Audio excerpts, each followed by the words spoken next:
आज हम एक नए विषय को लेकर के आए हैं जो है सिक्योर इन्वेस्टमेंट। सिक्योर इन्वेस्टमेंट है क्या? हम बहुत सारे तरीकों को अपनाते हैं इन्वेस्टमेंट के लिए। कुछ लोग एसआईपी करते हैं, कुछ लोग बैंकों में निवेश करते हैं, कुछ शेयर में निवेश करते हैं, कुछ लोग पोस्ट ऑफिस में निवेश करते हैं, कुछ लोग ज़मीन खरीदते हैं, कुछ लोग जो हैं सोने आदि में अपना निवेश करते हैं। लेकिन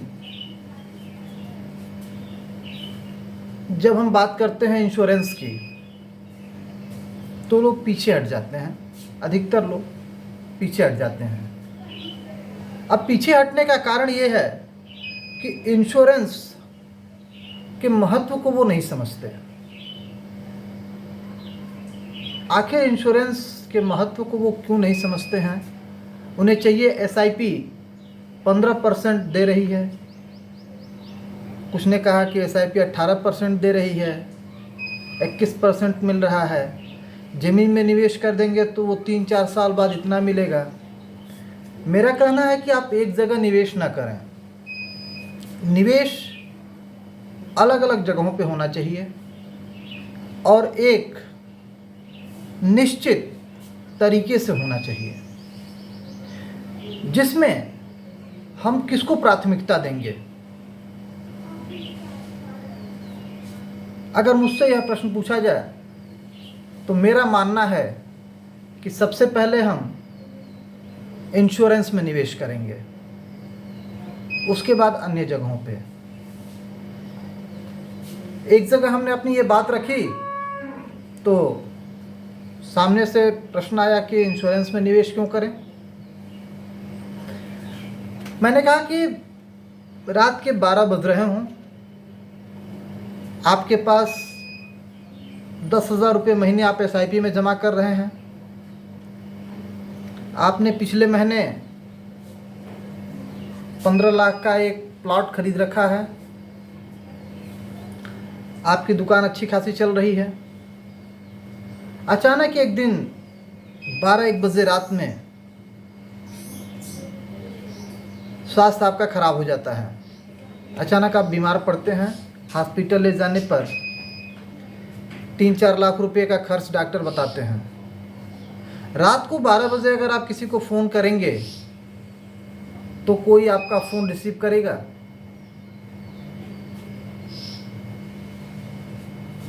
अचानक उस समय एटीएम में पैसा ना हो, आप अपने रखे हुए पैसे को ही खर्च करके इलाज करेंगे। लेकिन यदि आप एक हेल्थ कार्ड बनवा रखे हैं, मात्र 20 रुपये प्रतिदिन के खर्च पर आपका अगर एक हेल्थ कार्ड है तो आपको इलाज करने के लिए अलग से पैसा नहीं लगाना पड़ेगा। वही आपका हेल्थ कार्ड उस हॉस्पिटलाइजेशन पे 5 लाख तक का इलाज करेगा और 5 लाख से लेकर के 2 करोड़ रुपए तक का हेल्थ कार्ड बन जाता है आसानी से और कम प्रीमियम में बनता है। तो जो इसके महत्व को समझते हैं वे अपनी आर्थिक सुरक्षा के लिए हेल्थ कार्ड अवश्य बनवाते हैं। हम भी आपको यह सलाह देंगे कि आप हेल्थ कार्ड अवश्य बनवाएं, ताकि अचानक कभी आपको ऐसी आवश्यकता पड़े तो आप अपने या अपने परिवार के इलाज के खर्च को पूरा करने के लिए आपको अपनी ज़मीन ना बेचनी पड़े, आपको अपनी एसआईपी ना तोड़नी पड़े, आपको आपकी दुकान से पैसा ना निकालना पड़े, बल्कि आपका प्रीमियम ही आपको इतना सफिशिएंट पैसा दे ताकि आप अपना और अपने परिवार का इलाज आसानी से और लग्जरी व्यवस्था में करवा सकें। हेल्थ इंश्योरेंस का महत्व ये है। दूसरी बात हम करते हैं लाइफ इंश्योरेंस। लाइफ इंश्योरेंस में हम डेथ इंश्योरेंस की बात करते हैं। काफ़ी लोग इसको मानते हैं कि इंश्योरेंस वाले आ गए, मरने की ही बात करेंगे, मरने में ज़्यादा फ़ायदा है। लेकिन यह तो सत्य है, एक न एक दिन मरना है। हर व्यक्ति की मृत्यु एक न एक दिन निश्चित है। आप के पास एक कागज़ रख लीजिए और उस कागज़ में ऐसे 5 नाम लिख करके बताइए जो कि आप जितनी इनकम प्रतिवर्ष कर रहे हैं, आपके न रहने पर वे 5 व्यक्ति उतने उतने रुपये आपकी पत्नी को दे सकें, चाहे वे आपके रिश्तेदार हों, मित्र हों, कोई भी हों। कोई ऐसे 5 व्यक्ति हों जो आपके परिवार के खर्चे को उसी तरीके से चला लें। अगर आपका जवाब हाँ है तो आप तत्काल उन्हें फ़ोन करके इसका प्रूफ ले सकते हैं।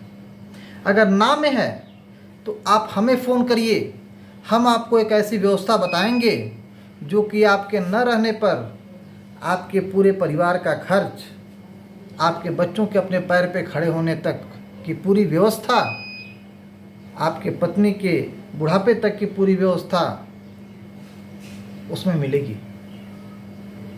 इस तरह का फाइनेंशियल बजट हम तैयार करते हैं और इसके लिए हमारा आपसे विनम्र निवेदन है, स्नेहिल आग्रह है कि आप अपने कीमती समय से मात्र 10 मिनट निकालिए और हम आपकी फाइनेंशियल प्लानिंग आपके सामने रखेंगे। आपको पसंद आएगा तो आप लीजिएगा, अगर आपको नहीं पसंद आएगा तो आप छोड़ दीजिएगा। लेकिन अपनी फाइनेंशियल प्लानिंग करने के लिए एक बार हमें सेवा का अवसर अवश्य दीजिए। स्क्रीन पे हमारे नंबर पे हमें कॉल करें और हमसे फ्री में अपने और अपने परिवार की फाइनेंशियल प्लानिंग बनवाएं। हम आपसे वादा करते हैं कि हम आपकी दुकान को बिकने नहीं देंगे, आपके प्लाट को बिकने नहीं देंगे।